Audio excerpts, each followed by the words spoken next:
خير كلام سبائك للبخاري مخلدة على الأيام. سبحانه. نعم.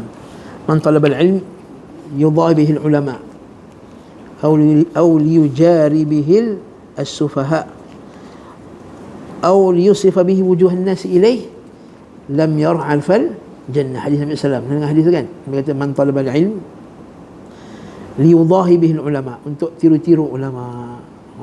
Nak boleh cakap dengan gaya ulama, cakap bahasa yang kurang-kurang bahasa ulama.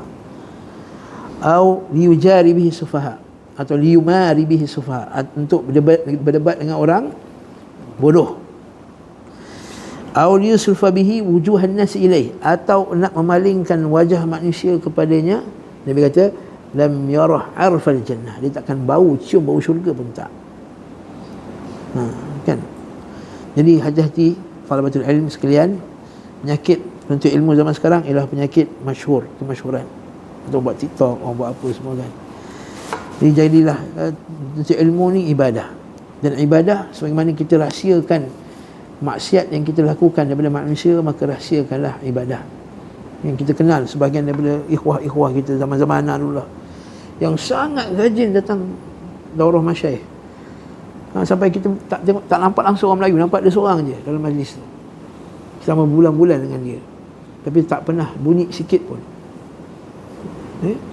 Dan Allah Ta'ala naikkan kemuliaan dia. Ingat, hubbul zuhur qasimun lidh-zuhur.